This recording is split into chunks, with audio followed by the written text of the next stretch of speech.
Good evening and welcome to the COVID-19 update on Channels Television. I'm Millicent Walker. First, the highlights.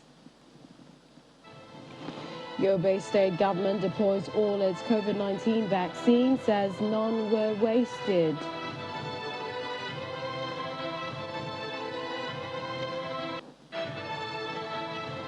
Edo State Governor Gordon Obaseki makes case for instructor safety while reporting the loss of teachers to the coronavirus.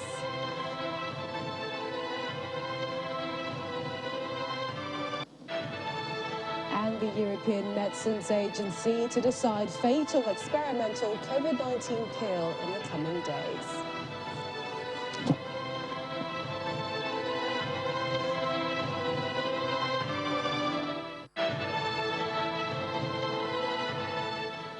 South Africa, Morocco, Tunisia and Ethiopia are among the countries with the most cases on the African continent, as the number of confirmed COVID-19 cases nears 8.4 million, according to the Africa Centers for Diseases Control and Prevention, Africa CDC.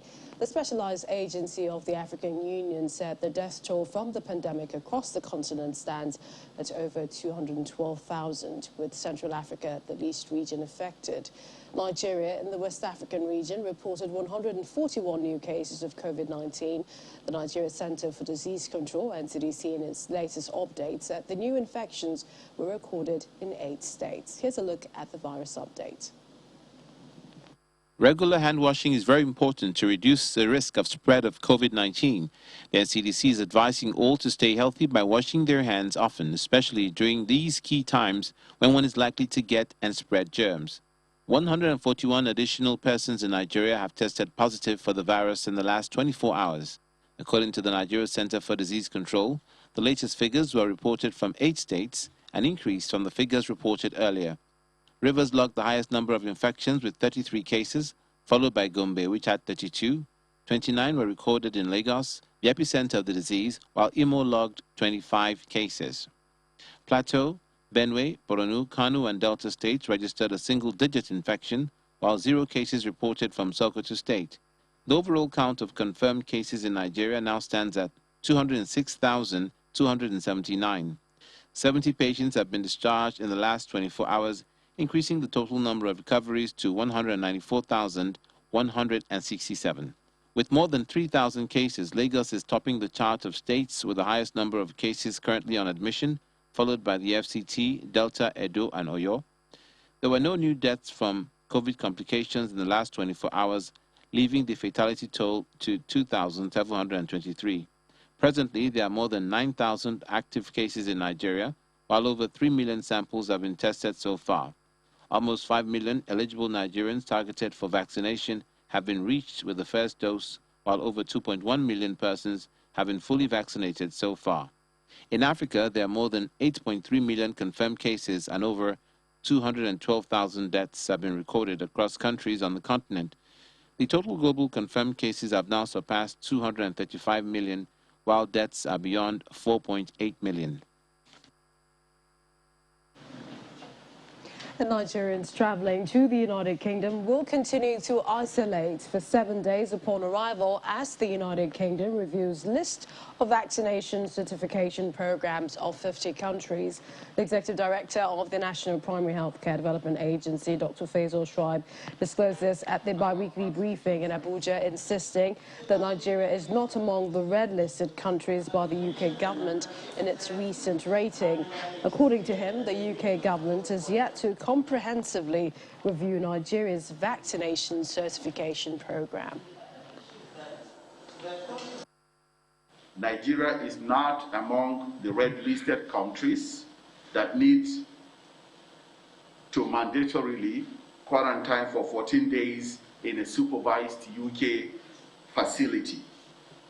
The statement released by the UK government is consistent with the press statement released last week that Nigerians will continue to isolate upon arrival to the United Kingdom. This is similar to our requirement that travelers from the UK should isolate for 7 days when they arrive in Nigeria. We have been in touch with the UK government. Just like they stated clearly in their communication, the current listing of countries with approved vaccination certification has just started in the UK. They are reviewing the country's programs in phases. If you go through the list of 50, you will find that no African country made the list. The UK government is yet to comprehensively review Nigeria's vaccination certification program. From my communication with UK government officials, these vaccines that are administered in Nigeria are approved. And to Edo State, where the government says no single dose of the COVID-19 vaccine was wasted nor returned after receiving over 120,000 doses, a combination of the AstraZeneca and Moderna vaccines. The executive secretary of the state's primary healthcare management agency, who disclosed this to our correspondent, also reveals the state received over 50,000 doses each of the AstraZeneca and Moderna for the first and second rounds, which were distributed across 17 local government councils of the state. Say that not a single vial of the COVID-19 vaccine expired on us in Edo State.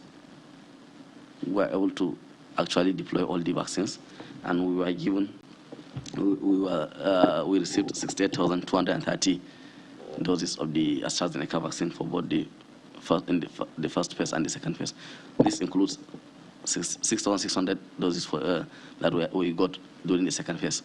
You know, for us to ensure that we utilize all the vaccines and we don't allow them to waste or get expired on us, we had to continue with even first dose vaccination to people that we have sensitized, even during the second dose administration in the first phase.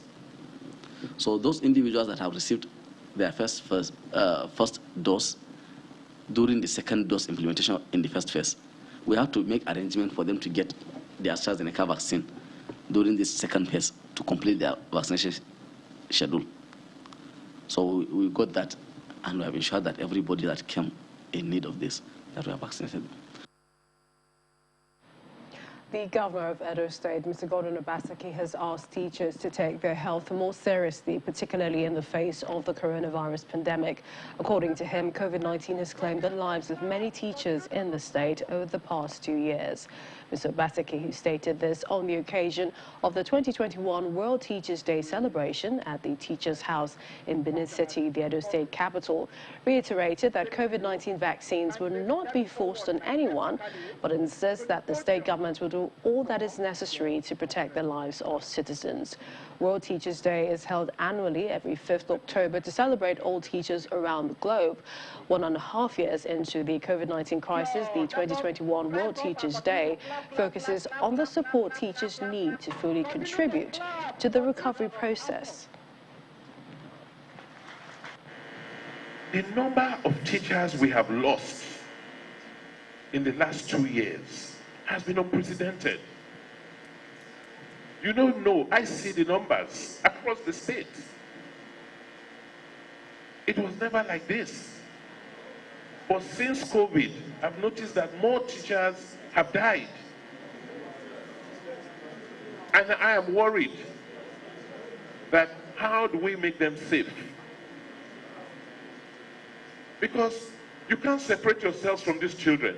They will always come around you at various homes, isn't it? And, you know, as God will have it, many of them are naturally immune. They are children. They have their immune systems are strong. So the virus may not affect them as it will affect an older person. This morning again, every day I look at the COVID report. We lost 2 people again this morning. Every day. You have some hypertension before, you have some diabetes before, you have, God just forbid that you don't catch it. Because the moment you do, especially the Delta variant, trouble has started. So I am very worried about the safety of all of you. Because you are my own.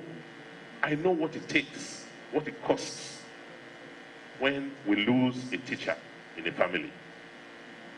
So I have said, Let us work together and work to protect you. I am not making vaccinations compulsory at all. I am saying, what do we do to make you safe, to protect you? Tell me. But to say I won't do anything in the face of this virus, it's like trying to commit suicide.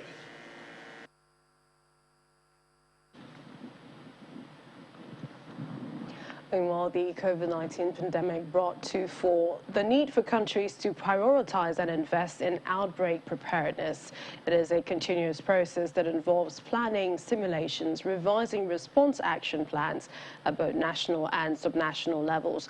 And talking about subnationals, let's go over to Enugu State, where the Associate Professor of Public Health, Medicine and Commissioner for Health, Enugu State, joins us on the progress so far. Dr. Emmanuel Obi, thank you for joining us on the program.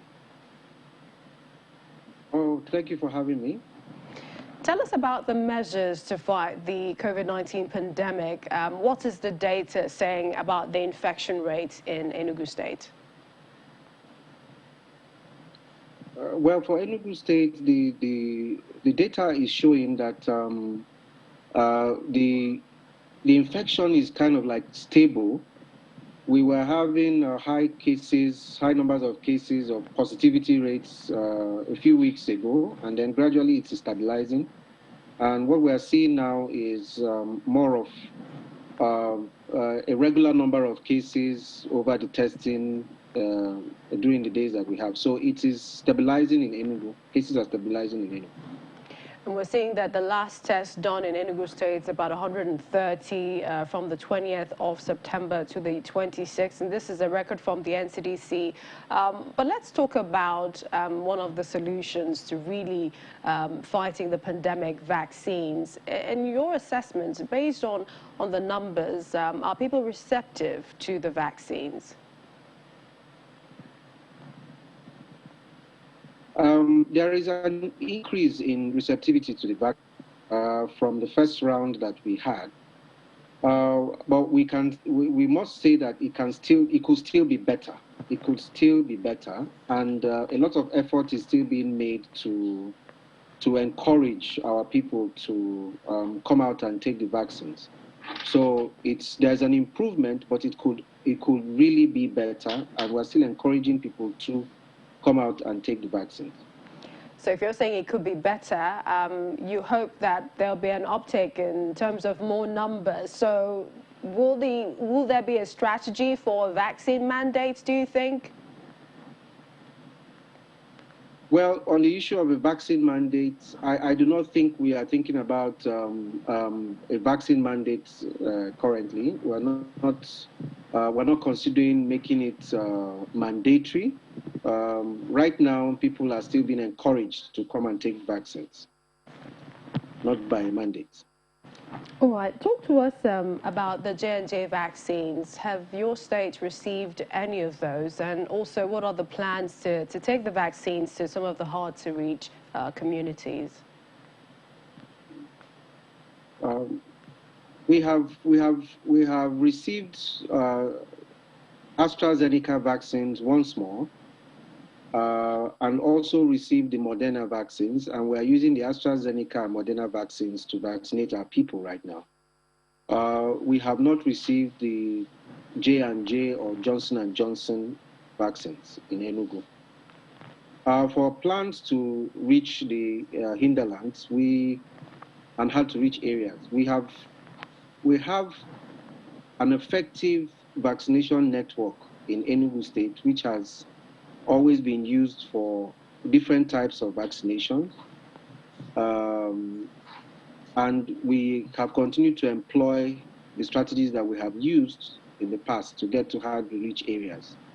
For these new COVID vaccines, with the new paradigm for the vaccines, what happens is that we're releasing our vaccines in little aliquots that can stay stable for a certain number of days, 30 days in the case of the Moderna, and after they have been removed from the very cold states, and they can stay for a while and get used within a period. So they are being released gradually, and people are able to carry it to far-reaching areas where people can still get the vaccines. So we had our strategies in place used for other vaccines, and we're still using them. We appreciate your time. Thank you so much, Associate Professor of Public Health Medicine and Commissioner for Health, Enugu State. Thank you so much for joining us on the program. Thank you for having me. Well, still to come, it's more mandates in the United States. We'll tell you about that when we return.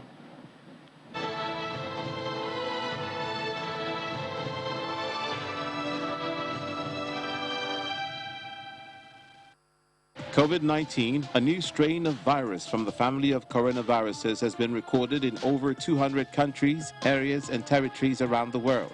The highly infectious virus is transmitted primarily via droplets of saliva or discharge from the nose of an infected person through coughing or sneezing.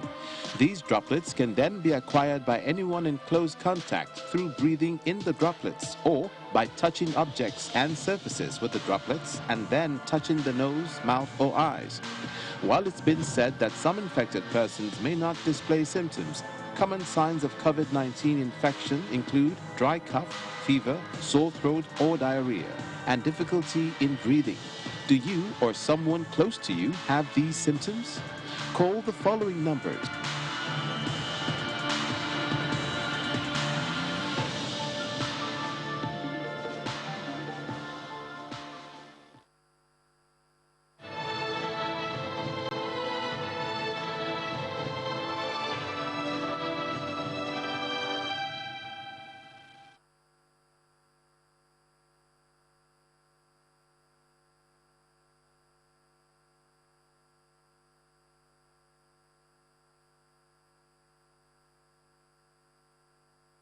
The U.S. COVID-19 challenges continues to persist as Americans find ways to cope with the devastation and the United States government increases government mandates. Experts say there's still work to be done before the tide can be turned, especially when cases remain exceptionally high among children. Our Washington correspondent Maria Bird reports. The U.S. COVID-19 death toll surpassed a grim 700,000 people. On the National Mall in Washington, D.C., an artist creates an exhibit to display the magnitude of the grief felt as a result of the pandemic in the U.S. When numbers get so large, it becomes difficult to really understand them. So I, as a visual artist, wanted to make the number physical. I wanted to physically manifest it. When we add in the personalized flags, and we'll continue adding those in throughout the exhibition, you'll be able to look at one flag and center your thoughts on that one person, their family, the loss that is felt by their friends, by their faith community, by their workmates, by their neighbors. And once you take one flag and think about all the grief that is embodied by that flag, then you lift your gaze. That's the power of this art. As Americans try to find answers to end the pain of this pandemic, California Governor Newsom is the first in the country to mandate school-age children to be vaccinated by January of 2022. We intend to do that once the FDA has fully approved the vaccine, which will give us time to work with districts, give us time to work with parents and educators to build more trust and confidence and build out a logistics so that we can deliver on what we are promoting here today. While many states are working hard to put an end to the pandemic and protect the children, there are states like New York where teachers are protesting vaccine mandates. From Washington, Maria Bird, Channel Television News. Our correspondent Maria Bird joins us now. Maria, one flag representing one person in your report. It's difficult to think that those are people who died from the pandemic. Such a grim milestone. How is the Biden administration getting ahead of the COVID-19 pandemic? Thank you for having me, and you're exactly correct. Each one of those flags, it's quite just a moving sight to see. And as you said, the Biden administration looks at that almost daily now that it sits right there near the White House. And so, as we discuss, how does the Biden administration, how are they planning to move forward and ahead of this pandemic? Obviously, we are looking at increased numbers of obviously just one-time individuals with first-time getting vaccinations. He's continuing to push those efforts. They're moving into community areas to try to push the efforts as well. But the mandates, I think, are what they're hopeful will increase our rates to the 80 and 90% percentage points. And so I think once we begin to see the mandates full in swing, we know that many states are starting to give certain dates. So as if, October 1 was a big date for many states to have their government employees at least having one shot.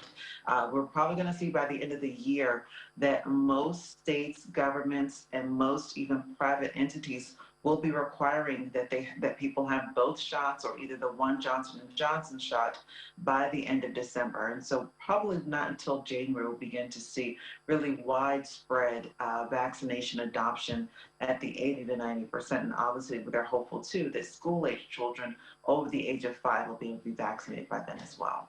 And talking about, the states with the mandates for school children, is there trust in government with the mandate of vaccination?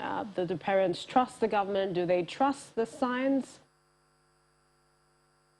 You are hearing mixed opinions. There are some parents that are very much trusting of the science and more so concerned about the health of their children, so they are willing to take the risk.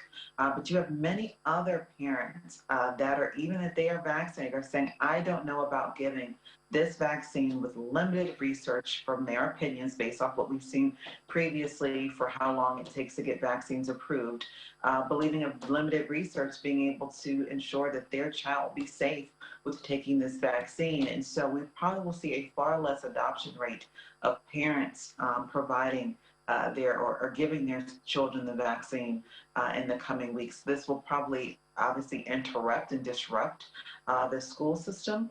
We are also starting to hear that many school systems are beginning to offer more virtual options, anticipating that parents will not be hopeful or will not be allowing their children to take the vaccine. And today, teachers all over the world are being recognized as, the heart of education recovery. What can you tell us of the legal angle to this? Who's right, who's wrong? Because some teachers appear not to agree with the science of the vaccines. You are correct. It is definitely, we celebrate our teachers, and we know their teachers have been through quite a bit over the last 2 years. And so it's quite ironic that just yesterday, New York had their protest by their teachers. And as you mentioned, the legal components of it, who's right and who's wrong. And I think that we're in a place now where who's right and who's wrong has become very politicized. And the real question is what's best for your family. And we all know that even if we're not proponents of the vaccine or have not, typically taken many of these vaccines in the past, this is about kind of the community coming together for a greater good. We also know, as we said earlier, you see the many flags that exist of those who have died. We know that not only the U.S., but across the world, we've hit millions, I think 5 million individuals that have actually died as a result of the virus. And so the hope is that parents will begin to see the community perspective and focus on what's best for the greater community rather than just looking at their individual household or their child. And so this will continue to be a battle, but I think we're going to probably begin to see a lot more virtual options available for our public school systems to be able to ensure our students are still educated, even if they're not able to be back. All right. Many thanks, Maria, our Washington, D.C. correspondent, joining us there. Always a pleasure. Thank you. The European Medicines Agency will consider in the coming days whether to launch a rolling review of Merck's experimental COVID-19 pill, according to its head of vaccine strategy. Interim data showed last week an experimental antiviral pill developed by Merck & Co. could halve the chances of dying or being hospitalized for those most at risk of contracting severe COVID-19. Here's more on our global COVID-19 update. The European Medicines Agency says it will consider in the coming days whether to launch a rolling review of Merck's experimental COVID-19 pill. Interim data shows the drug, which would be the first oral antiviral medication for COVID-19 if it gets regulatory approval, could halve the chances of dying or being hospitalized for people most at risk of contracting severe COVID-19. There are some top-line results that have been communicated by the company, and what I can say is that indeed we will be considering whether starting a rolling review for this compound in the next days.